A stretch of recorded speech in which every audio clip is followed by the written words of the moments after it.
नमस्कार साथियों। आज़ादी के आज इस 75th पावन पर्व पर सभी देश इस उल्लास में डूबा हुआ है और हम तेरी मेरी कहानी के 86 सेशन को लेकर आपके साथ आज कुछ और संदेश देने के लिए, कुछ ऐसे साइकोलॉजिकल विषय को आप तक पहुंचाने के लिए उपस्थित हो गए हैं।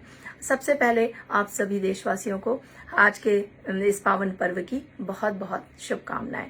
आज हमारा विषय है फ्रीडम।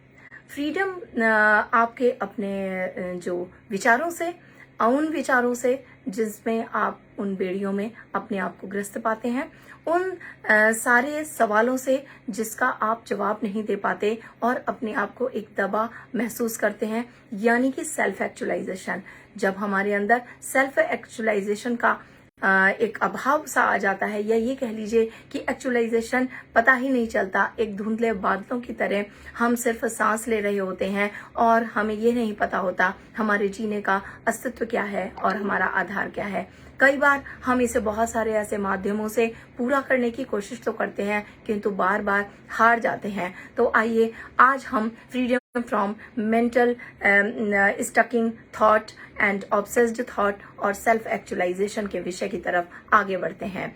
सबसे पहले बात होती है कि हमारे उस विलिंगनेस की, उन चीजों की जिसे हम पाना चाहते हैं, यानी कि हमारे सपनों की, हमारे ड्रीम्स की। कहीं ऐसा तो नहीं कि हमारे जो सपने थे, हमारे जो ड्रीम्स थे, वो आज के हमारे जीवन की स्थिति से बिल्कुल भी मैच नहीं करते और हम इसी अंदर इस दबाव के साथ अपनी जिंदगी को ये मान के जी रहे होते हैं कि सपने तो सिर्फ देखने के लिए होते हैं, पूरा करने के लिए नहीं। हमारी जिम्मेदारियां, हमारी रिस्पॉन्सिबिलिटी ये कुछ और है। हम अपने उन्हीं के अनुसार अपने विचारों की बाउंड्रीज बना लेते हैं, यानी कि उसमें अपने आप को लिमिट कर देते हैं। अगर आप सोचिए कि आप किसी पक्षी को एक घोंसले के अंदर या एक पिंजड़े के अंदर कैद कर दें, तो वो कैसा महसूस करेगा। अगर उसके पंखों को बांध दें किसी डोर से और उसे ये समझने का मौका ही नहीं दें कि तुम उड़ सकते हो या तुम्हारे लिए खुला आसमान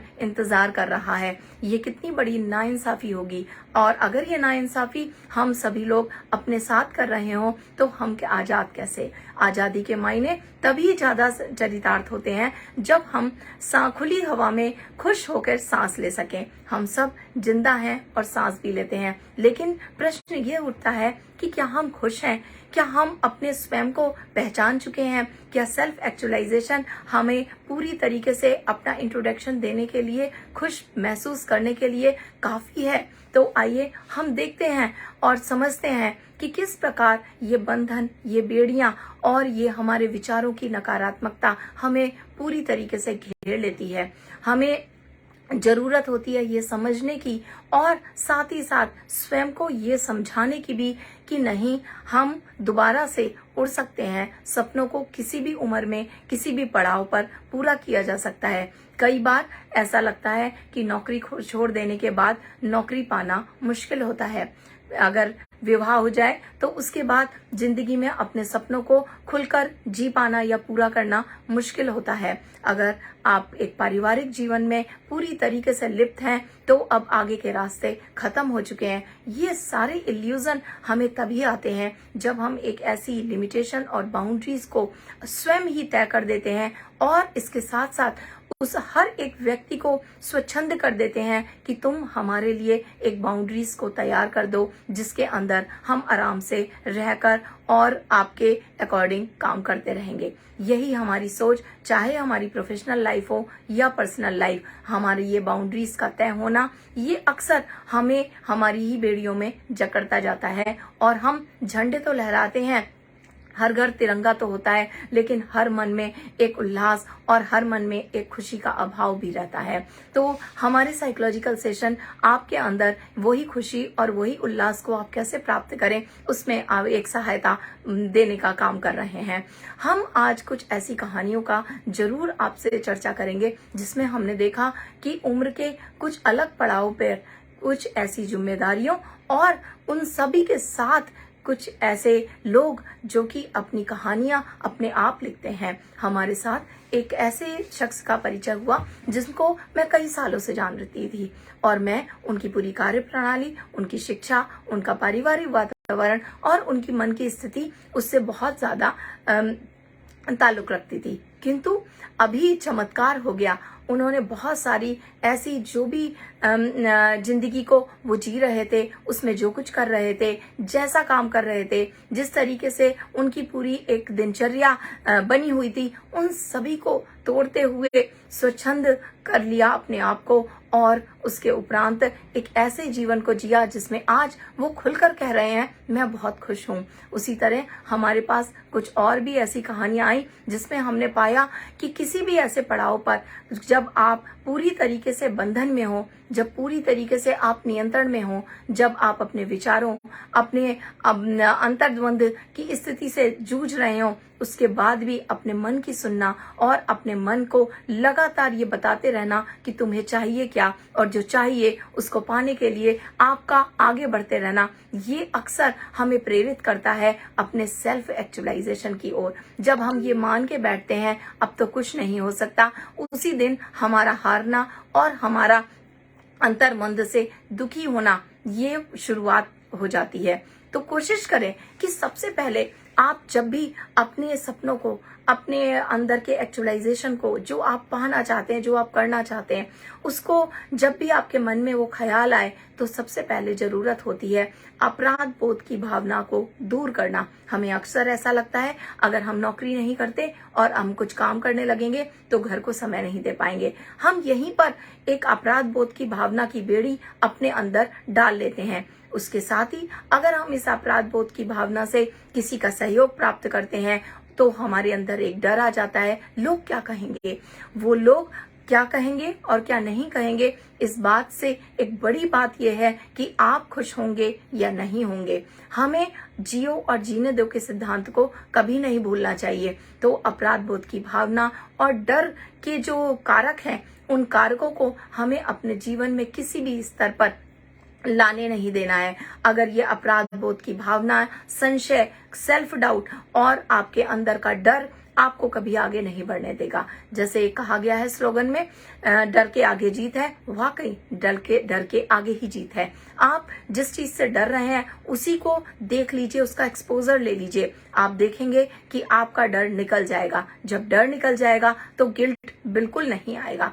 उसके साथ ही एक और चीज जो हमें कार्य करने से, हमारे अपने सपनों को पूरा करने से, किसी भी उम्र के पड़ाव में या किसी भी स्थिति में, काल और परिस्थिति में हमें रोकती है, वो है ब्लेम और वो है हमारी इमेज। हमें हमेशा लगता है कि लोग हमारी इमेज को गलत तरीके से आंकेंगे। शायद वो ये कहेंगे हम लापरवाह हैं, शायद वो हमें ब्लेम करेंगे कि कोई महिला है तो वो बच्चों का ध्यान नहीं रखती, और कोई अगर पुरुष है तो उसे अपनी जिम्मेदारियों का तरीके से निर्वहन करना आता ही नहीं है। यहाँ पर बात जेंडर की नहीं है, महिला हो या पुरुष, बच्चा हो या बुजुर्ग, हमें देखना है कि हम जो लोग से अपने ब्लेम को ले रहे हैं, हमें वो रिफ्यूज करना होगा, वो लेना नहीं होगा।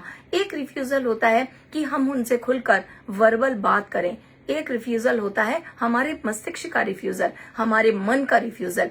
कोई भी हमें अगर ब्लेम करता है, हमसे शिकवा करता है, शिकायत करता है, और अगर आपके अंदर वो कंफर्मेशन है जो आप कर रहे हैं उससे किसी का नुकसान नहीं हो रहा, आप किसी को भी आहत नहीं कर रहे, आप किसी को इग्नोर नहीं कर रहे, आपने जो रास्ता चुना है वो सिर्फ अपने लिए चुना है और आप उसमें खुश हैं, तो आप जरूर ध्यान दीजिए कि आपको मिलने वाले जो टीका और टिप्पणी है, जो ब्लेम है, जो कंप्लेंट्स हैं, और जो आपकी इमेज को ऐसा प्रतीत करते हैं कि वो आपकी इमेज को खराब कर देंगे, आपको उन सब चीजों को अपने मस्तिष्क में लेना नहीं है। ये जो अक्सर मुझसे क्लिनिक में कहते हैं मैम ये जो लेना नहीं है ये कैसे सीखते हैं, इसको ऐसे सीखते हैं कि जब आपको कोई भी ऐसी बात बोली जाए आप उसका उत्तर ना दें, वर्बली भी नहीं, अपने मन से भी नहीं।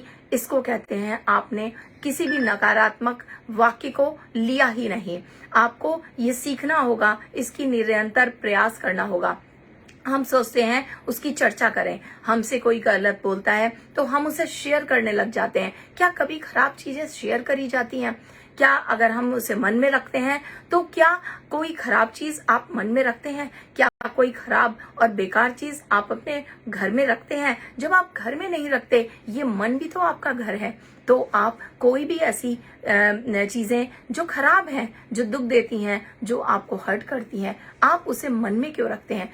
तो हम अच्छी चीजें ना तो शेयर करते हैं, खराब चीजें ना तो शेयर करते हैं और ना ही अपने घर में रखते हैं। तो ना हम उस पर प्रतिक्रिया देंगे, ना उसकी चर्चा करेंगे और ना ही उसको अपने मन में रखेंगे। इसे कहते हैं किसी भी नेगेटिव चीज को नहीं लेना, मस्तिष्क से भी नहीं, मन से भी नहीं, और फिजिकली यानी कि वर्बली किसी के साथ उसको एक्सचेंज करके, कम्युनिकेशन एक्सचेंज करके भी नहीं। तो आप सीख जाएंगे कि आपने कोई भी नकारात्मकता तत्वों को अपने आसपास आने ही नहीं दिया। आए तो उसे ग्रहण नहीं किया। जब आप मस्तिष्क से इतने बलवान और इतने शक्तिशाली बन जाएंगे तो आप देखेंगे कि चीजें घटित होंगी, सकारात्मक भी और नकारात्मक भी। आप चुनाव सकारात्मकता का अपने आप करने लग जाएंगे। इसके उपरांत बात आती है, आप स्वयं का असेसमेंट जरूर करें। अगर आपके कुछ भी सपने हैं तो आप ये जरूर जानें कि क्या आप उन सपनों को पूरा करने और उन सपनों की जो वाकई में एक्चुअल पोजीशन है उसके लिए पूरी तरीके से तैयार है। ऐसा ना हो कि आपको दोबारा से किसी भी तरीके से फेलियर होना पड़े, जिससे कि आपके अंदर डर, गिल्ट, असम्मान, वो सारी भावनाओं को अननेसेसरी जगह मिल जाएगी। तो आप अपना असेसमेंट और एग्जीक्यूशन की पॉलिसी, स्ट्रेटेजी, उसको बखूबी प्लान करें। अगर आप अपने सेल्फ एक्चुअलाइजेशन को पाना चाहते हैं, अगर आप अपने मेंटल बाउंड्रीज से पार आना चाहते हैं, तो आपको असेसमेंट के दौर से गुजरना पड़ेगा। आपको स्ट्रेटेजी और एग्जीक्यूशन की स्ट्रेटेजी को बनाने के लिए एक्सपर्ट एडवाइस या सपोर्टिव सिस्टम पर जाना पड़ेगा। आपके आसपास ऐसे लोगों का होना जो आपको एग्जीक्यूशन की पॉलिसी और एग्जीक्यूशन के तरीके बताते हैं, आप तभी आगे बढ़ें और अपने आप को जाने, पहचाने, तोलें और उसके बाद अपनी चीजों को पाने के लिए निरंतर प्रयास करें। आपका हार्ड वर्क वो बहुत जरूरी है, लगातार हार्ड वर्क वो उससे ज्यादा भी जरूरी है, और उस हार्ड वर्क में आपका विश्वास होना ये सबसे ज्यादा जरूरी है। तो आपका hard work and more hard work and belief system आपको एक स्ट्रेंथ देता है, ठीक उसी तरह जैसे कि आपकी बैकबोन आपको संभाले रखती है।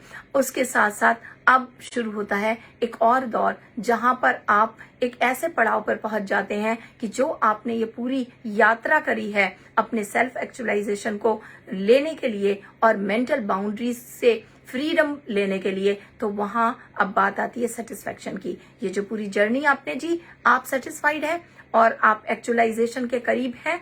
अगर आप डिससेटिस्फाइड हैं तो इसका मतलब कि आपको दोबारा से शुरुआत करने की जरूरत है। तो आज के हमारे इस एपिसोड के बाद आप सभी लोग जरूर ये सोचें, आप अपने जीवन में पूरी तरीके से संतुष्ट हैं, खुश हैं, तो जो काम कर रहे हैं उसे निरंतर करते रहिए। इसका मतलब कि आप अपने आप ही सकारात्मकता की तरफ बढ़ रहे हैं या सकारात्मकता के साथ चल रहे हैं। और अगर आपके अंदर मन से ये आवाज आती है कि नहीं, पूरी तरीके से मैं खुश नहीं हूँ और मैं सेटिस्फाइड नहीं हूँ, तो निकालिए और पुराने पन्नों को पलटिए। आपके सपने क्या थे, आपके विचार क्या थे, उन विचारों में सकारात्मकता क्या थी, और फिर बढ़ चलिए। आज के हमारे इसी प्रोग्राम में हम कोशिश करेंगे कि हर वो हमारे देश का व्यक्ति आगे बढ़े और हमारे इस एपिसोड का लाभ लेता रहे। तेरी मेरी कहानी साइकोलॉजिकल सेशन फिर एक और नई कहानी लेकर आपके साथ जरूर आएगी। उसी के साथ